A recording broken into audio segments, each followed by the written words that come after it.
ஆண்டவர் இயேசு கிறிஸ்துவுக்குள் அன்புமிக்க சகோதரிகளே, சகோதரர்களே, உங்கள் அனைவரையும் ஜோமிக்ஸான் பைபிள் என்னும் யூடியூப் சேனலுக்கு வருகை என்று மிகுந்த அன்புடன் வரவேற்கின்றேன். இயேசு உயிர்த்தார், அல்லேலூயா என்பதே நம்முடைய முழக்கமாக, பாடலாக, அறிவிப்பாக இருக்கின்றது. ஆம், அந்த அறிவிப்பை நாம் தொடர்ந்து செய்வோம். நாம் இன்று பாஸ்கா காலம் 2ஆம் ஞாயிறுக்குரிய வாசகங்களின் சிந்தனைகளை நாம் பார்க்க இருக்கிறோம். இந்த ஞாயிறு இரக்கத்தின் ஞாயிறு என்றும் அழைக்கப்படுகிறது. கடவுளுடைய பேரிரக்கத்தின் முகவரியாக, கண்ணாடியாக இயேசு விளங்குகிறார்.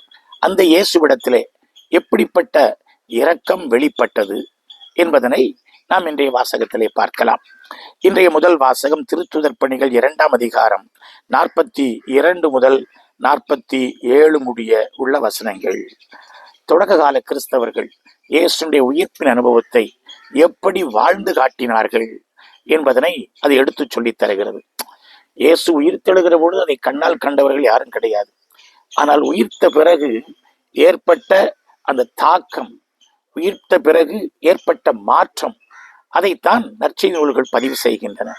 இயேசுடைய உயிர்ப்பு ஆதி கிறிஸ்தவர்களிடத்திலே, தொடக்க கால கிறிஸ்தவரிடத்திலே எப்படிப்பட்ட ஒரு மாற்றத்தை விதைத்திருந்தது என்பதனை இன்றைய முதல் வாசகம் கோடிட்டு காட்டுகிறது. இயேசுடைய உயிர்ப்பினால் தொடப்பட்டவர்களாக நாமும் இத்தகைய வாழ்க்கையை வாழ வேண்டும் என்று இந்த வாசகம் கோடிட்டு காட்டுகிறது. தொடக்க கால கிறிஸ்தவர்கள் 1. திருத்தூதர் கற்பித்தவற்றிலும், 2. நட்புறவிலும், 3. அப்பம் பிடுவதிலும், 4. இறை வேண்டலிலும் உறுதியாய் நிலைத்திருந்தார்கள். தொடக்க கால கிறிஸ்தவத்திலே 4 பண்புகள் இருந்தன. இந்த பண்புகள் வரிசை கிரமமாக சொல்லப்பட்டிருக்கின்றன. இந்த வரிசையை மாற்றக்கூடாது. ஏனென்றால் இந்த வரிசை மிகவும் முக்கியம். இந்த வரிசை அவர்கள் முதன்மைப்படுத்தித்தான் சொல்லி பதிவு செய்திருக்கிறார்கள். முதலில் திருத்தூதர்கள் கற்பித்தவற்றில் உறுதியாய் நிலைத்திருந்தார்கள். இந்த பாரம்பரியத்தில், இந்த மரபில் உறுதியாய் நின்றால்தான் இயேசுடைய போதனைகள் நம்மை சரியாக வந்தடையும். இயேசுனுடைய நம்பிக்கைகள் நம்மை சரியாய் வந்தடையும். நாம் அதை அடுத்த தலைமுறைக்கு கடத்த முடியும். இல்லை என்றால் இடையில் புகுகிற புனை கதைகள், இடையில் புகுகிற புதிய கற்பனைகள், இவைகள் தான் நம்முடைய கொள்கைகள், கோட்பாடாளாக நம்மை திசை மாறச் செய்துவிடும். ஆகவே திருத்தூதர் கற்பித்தவற்றில் நாம் நிற்க வேண்டும். இன்னைக்கு கிறிஸ்தவ சபைகள் என்ன நடக்கிறது? உல்டா நடக்கிறது. திருத்தூதர்கள் கற்பித்தவற்றில் உறுதியாய் நிலைத்து நிற்காமல் இதை மாத்தி போட்டுட்டு இதுல 4வதாக வருகிற இறை வேண்டலை முதல்ல வச்சு ஜோமனக்கடவோம், ஜோமனக்கடவோம், ஜோமனக்கடவோம், கண்களை மூடக்கடவோம், இப்படிலாம் சொல்லி கொண்டு அலைகிறார்கள். கண்களை மூடி ஜெபி என்று பைபிள்ல எங்கேயாவது இருக்கிறதா? யாராவது காட்டுங்க எனக்கு. கண்களை திறந்து வானத்தை உண்ணார்ந்து பார்த்து கைகளை விரித்து ஆரவாரத்தோடு நீங்கள் ஜெபியுங்கள், அப்படிதான் பைபிள் நமக்கு சொல்லித் தருகிறது. அமைதியில் அமர்ந்து நான் யார் என கண்டுகொள்ளுங்கள் என சொல்லித் தருகிறது. கண்களை மூடி அப்படிங்கிற வார்த்தை இல்லவே இல்லை. கண்களை மூடுறதுங்கிறது தூங்குறது தான், சாவுறது தான். கண்களை மூடி ஜெபம் பண்ணி எவன் சொன்னா? உங்களுக்கு நிறைய இடத்துல தப்பா சொல்லிட்டே இருக்கிறோம். அது ஜெபத்தை பற்றிய தப்பு. அது அந்த திருத்துதல் நமக்கு தேவை. ஆனால் 4வதாக வருகிற அந்த ஒரு பண்பை இன்றைக்கு முதன்மை பண்பாக மாற்றி வைத்து விட்டு, ஜெபத்தை நான் குறை சொல்லவில்லை, ஆனால் முதன்மையான இடம் எதற்கு கொடுக்க வேண்டும்? திருத்தூதர் மரபிற்கு, திருத்தூதர்கள் கற்பித்தவற்றுக்கு கொடுக்க வேண்டும். 2வது நட்புறவு, அது மிக முக்கியம். ஆண்டவர் அழகாக சொன்னாரே, நீ காணிக்கை கொண்டு வருகிறாயா? ஸ்டாப். உறவு இல்லாமல், ஒப்புரவு இல்லாமல் உன் காணிக்கைகளை கொடுத்து பாடல் பாடி என்னை ஏமாத்தி ஆராதனை செஞ்சுட்டு போக முடியாது. போய் ஒப்புரவாகி விட்டு, உறவை ஏற்படுத்தி விட்டு பிறகு வந்து காணிக்கை செலுத்து. முதலில் இதை நீ செய்துவிட்டு பிறகு மற்ற காரியங்களை பார் என்று சொன்னார். ஆகவே அப்போஸ்தலர்கள் கற்பித்தவற்றில் நிற்பது முதன்மை, நட்புறவு கொள்வது முதன்மை. அடுத்து அப்பம் பிற்கும் கொண்டாட்டம். இன்றைக்கு கிறிஸ்தவ சபைகளிலே அப்பம் பிற்கிற கொண்டாட்டம் இல்லாமல் நிறைய வழிபாடுகள் நடைபெறுகின்றன. இறை புகழ்ச்சி, சோத்திர பலி, அப்படி இப்படின்னு சொல்றாங்க உட்கார்ந்து. அதெல்லாம் இருக்கத்தான் செய்கிறது. ஆனால் அப்பம் பிற்கிற கொண்டாட்டத்திற்கு ஒரு வழிபாடு இட்டு செல்லவில்லை என்றால், அது அந்த வழிபாட்டினுடைய உச்சமாக இல்லை என்றால், அது அரைகுறை வழிபாடு. அது வழிபாடே அல்ல. அது இயேசுனுடைய பாடுகள், இறப்பு, உயிர்ப்பை நினைவு கூறுகிற ஒரு கொண்டாட்டமே அல்ல. அது கூத்து. அது வேற ஏதோ ஆட்டம் பாட்டம். அது தவறு. நம்முடைய கிறிஸ்தவ வழிபாடுகள் நமக்கு பாடல், ஆராதனை, நன்றி எல்லாம் இருக்கணும், இறைவார்த்தை இருக்கணும், இறைவார்த்தை விளக்கம் இருக்கணும்.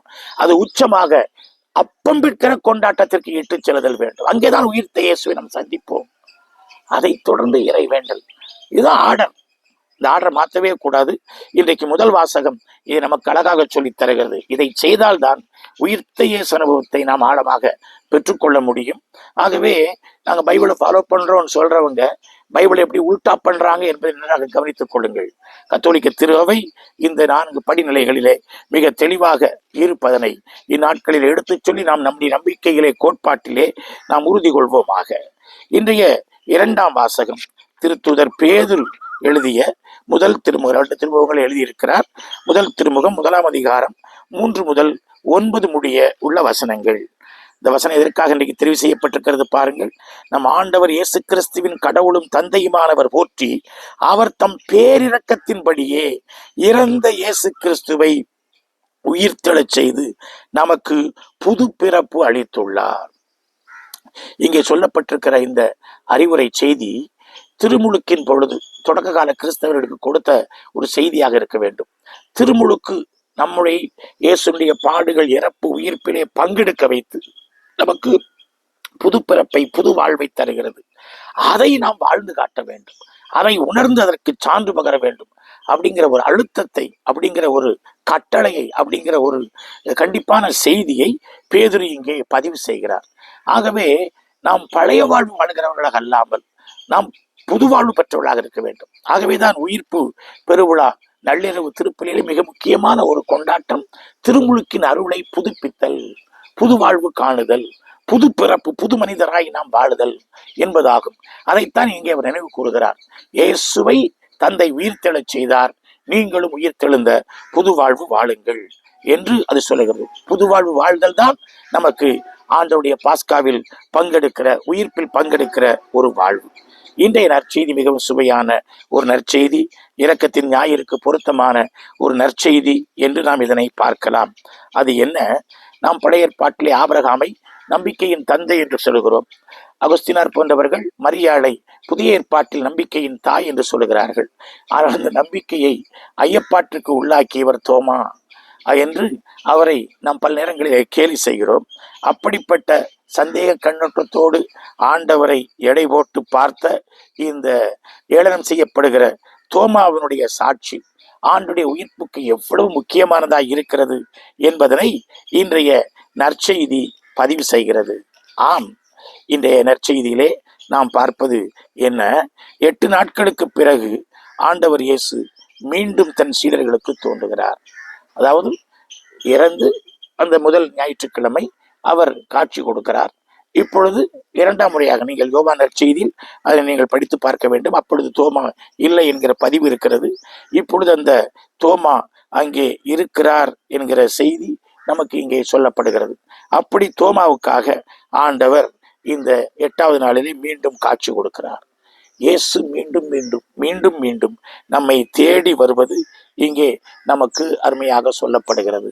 உயிர்த்த இயேசு நம்மை தேடுகிறார். அது அவருடைய இரக்கம். கடவுளுடைய இரக்கத்தின் முகமாக கண்ணாடியாக விளங்குகிற இயேசு அவர் இந்த இரக்கத்தை நமக்கு வெளிப்படுத்துகிறார். நம்மை மன்னிக்கிறார், புது வாழ்வு தருகிறார், நம்மை வாழச் செய்கிறார், நம்மை ஏற்றுக்கொள்கிறார், நம்முடைய நிலையிலிருந்து இறங்கி வந்து நம்மை உயிர்த்தெழச் செய்கிறார் என்பதனை நாம் இங்கே மிக அழகாக பார்க்கிறோம். இந்த நிகழ்ச்சியானது அருமையான ஒரு கதை வடிவத்திலே நமக்கு சொல்லப்பட்டிருக்கிறது. சீடர்கள் ஆண்டவரை நாங்கள் கண்டோம் என்று சொன்னார்கள். நான் கண்டு கொண்டேன் என்பது சாட்சியம். நாம் கடந்த வாரத்திலையும் பார்த்தோம். அந்த பெண்மணிகள் கல்லறை மூடுவதை கண்டார்கள். பிறகு கல்லறைக்கு வந்து கல்லறையில் அவர்கள் நின்று அதை கண்டார்கள், பார்த்தார்கள் என்று. ஆகவே நாங்கள் கண்டு கொண்டோம் அப்படிங்கிற அந்த சாட்சியத்தை சீடர்கள் சொல்லுகிறார்கள். அதற்கு அவர் சொல்லுகிறார், நப்பா கதை விடுறீங்க, அவருடைய கைகளில், கால்களில், விழாவில் கடாவப்பட்ட அந்த ஆணிகளில் உண்டான காயங்களை தொட்டாலொழிய நான் அவரை நம்ப மாட்டேன், நான் அவரை ஏற்றுக்கொள்ள மாட்டேன் என்று அவர் சொல்லுகிறார். ஆகவேதான் வசனம் 26, 8 நாட்களுக்கு பிறகு அவர்கள் சீடர்கள் கூடியிருந்தார்கள் என்று சொல்லப்பட்டிருக்கிறது. கதவுகள் எல்லாம் பூட்டப்பட்டிருக்கின்றன. இயேசு உயிர் தெழுந்து வந்தாலும் உள்ளத்தில் அச்சம் இருக்கிறது. மனிதர்களிடமிருந்து நமக்கு எந்த நேரத்தில் எதிர்ப்பு வருமோ, எந்த நேரத்தில் நமக்கு இயேசுவை போன்று சாவின் ஓலை வருமோ என்று அவர்கள் பயந்து அஞ்சி நடுங்கி கதவு சாளரங்களை பூட்டி கொண்டு உள்ளே அவர்கள் இருக்கிறார்கள். அப்படிப்பட்ட ஒரு அச்சத்தில் அவர்கள் இருக்கிற பொழுது ஆண்டவர் இயேசு உள்ளே வருகிறார். இது நாம் நன்றாக புரிந்து கொள்ள வேண்டும். உயிர்த்த இயேசுவினுடைய உடல், பவுலடியார் 1 கொரிந்தியர் 15 அதிகாரத்தில் சொல்லுவார், மாட்சிக்குரிய உடல். மாட்சிக்குரிய உடல் என்பது நம்ம அடையாளம் கண்டுகொள்ள முடியாது. நம்ம பார்க்கிறோம், கல்லறை தோட்டத்துல மக்தலா மரியா நிக்கிறா. ஐயா, நீர் அவரை எடுத்துக்கொண்டு போனீரா, எனக்கு சொல்லும் என்று சொல்லுகிறார். நிற்கிறது இயேசு. இயேசுவை மிகவும் அன்பு செய்த அவருக்கு நெருக்கமான மரியா. அவரால் கண்டுகொள்ள முடியவில்லை. எம்மாவை நோக்கி 2 சீடர்கள் சென்றார்கள். அவர்களோடு இயேசு நடந்து போகிறார். 11 கிலோமீட்டர் தொலைவு, ஏறக்குறைய 3 மணி நேர நடை பயணம். அவர்களால் இயேசுவை அடையாளம் கண்டுகொள்ள முடியவில்லை. ஆகவே உயிர்த்த இயேசு உடலெடுத்த இயேசுவை போல இருப்பதில்லை. மாட்சிக்குரிய உடலை அவர் கொண்டிருக்கிறார். மாட்சிக்குரிய உடல் இங்கிருந்து ஒரே நேரத்தில் கலிலியாவுக்கு வருகிறது. மாட்சிக்குரிய உடல் பூட்டிய கதவுகளுக்கு உள்ளே புகுந்து வருகிறது. நாமும் நம்முடைய இதய கதவுகளை பூட்டி வைத்திருக்கிறோம். நம்மை தடை சுவர்கள் உருவாக்கி, மதில் சுவர்கள் உருவாக்கி அதற்குள்ளே வைத்திருக்கிறோம். ஆனால் இயேசு உள்ளே நுழைவதற்கு எந்த தடையை நாம் ஏற்படுத்திவிட முடியாது. இயேசு பூட்டிய கதவுகளுக்கு உள்ளே புகுந்து வருவார். பகந்து என்ன சொல்லுவார்? உங்களுக்கு அமைதி உரித்தாகுக, ஷலோம் ஷலோம் ஷலோம், சமாதானம் உங்கள் உள்ளத்தில் உரித்தாகுக என்கிற செய்தியினைத்தான் ஆண்டவர் இயேசு மிக அழகாக சொல்லுவார். இதனை நாம் உணர்தல் வேண்டும். ஆக இயேசுனுடைய செய்தி அமைதி உரித்தாகுக என்பதுதான். நானும் நீங்களும் இந்த இயேசுடைய இடத்துல இருந்தா என்ன சொல்லியிருப்போம்? தோமா, அங்க வாப்பா, போன வாரம் காட்சி கொடுத்து நான் சொன்னேன், இந்த சீடர்கள் மரமண்டைகளை ஏறிச்சுதான் பாரு, ஏறவே இல்லை. என்ன கையில் அடிச்சவன் ஏதோ தெருவில் நடமாடி போயிட்டு இருக்கிறான், காலில் அடிச்சவன் இந்த பாரு அவன் பாட்டுக்கு அவன் வேலையை பார்த்து ஒழுங்கா ஓடிட்டு இருக்கிறான். ஒரு வயல என்ன யாதுன்னு கேட்கவே இல்லையே, நீனாவது கேளுப்பா, வா இந்த அறுவாடை வாங்கு, போட்டு தள்ளு, அவங்களெல்லாம் இருக்க விடாத. இப்படித்தான் நம்ம பழிக்கு பழி வாங்கியிருப்போம். ஆனால் இயேசு அதை செய்யவில்லை. என் மீது ஐயப்பட்டாயா தோமா, வா வா வா, இதோ என் கைகள், இதோ என் விழா, வா தொட்டு பார் என்று அவர் தோமாவை அழைக்கிறார். இந்த இடத்திலே இப்பொழுது அகஸ்தினார் அழகாக சொல்லுவார். அவர் மாத்திரமல்ல, அந்த வார்த்தைகளை கடன் வாங்கி ரைமன் பரவன் போன்ற பேரறிஞர், ராட்சிங்கர் போன்ற திருத்தந்தை 16ஆம் பெனடிக்ட் அழகாக சொல்வார்கள். இயேசுனுடைய அன்பு அடையாளத்தை விட்டு சென்றிருக்கிறது. இயேசுனுடைய அன்பு, அந்த காயங்கள் அடையாளம், அன்பினுடைய அடையாளம் அது. அதை வா தொட்டுப்பார். அதுக்கு பின்னணியில எவ்வளவு பேரன்பு இருக்கிறது. உனக்காக நான் சிந்திய ரத்தம், உனக்காக செய்த தியாக பலி, உனக்காக என்னை கையளித்து என்னை அழித்துக் கொண்ட அந்த தியாகம், அதை வார் பார் என்று சொல்வது போல் இருக்கிறது என்று அவர்கள் சொல்லுவார்கள். ஆம், தொட்டுப்பார் என்று சொல்கிறார். இன்றைக்கு நிறைய படங்கள் இருக்கின்றன. அந்த படங்கள்ல அப்படியே தோமா போய் தொட்டு அந்த விரல்ல விட்டு பார்க்கிற மாதிரி இருக்கும், அவர் தானா என்று சொல்லி. ஆனால் நற்செய்திகளை தந்தாக படித்து பாருங்கள், அவ்வளவுதான். அந்த காட்சியை ஆண்டவருடைய வல்லமை வெளிப்படுத்தி விடுகிறது. தோமா மிகப்பெரிய ஒரு அறிவிப்பை செய்கிறார். என் ஆண்டவரே, என் கடவுளே என்று அவர் சரணாகதி அடைகிறார். இயேசுவை ஆண்டவராகவும் இயேசுவை கடவுளாகவும் காண்பதுதான் வெளிப்பாடுகள் எல்லாம் பெரிய வெளிப்பாடு, கோட்பாடுகளில் எல்லாம் பெரிய கோட்பாடு. இயேசு மனிதர், நாசரேத்தூர் இயேசு, யோசேப்பின் மகன், மரியாவின் மகன். அவருடைய உறவினர்கள் நம்மிடத்தில் இருக்கிறார்கள், யாரும் தெரியாதா?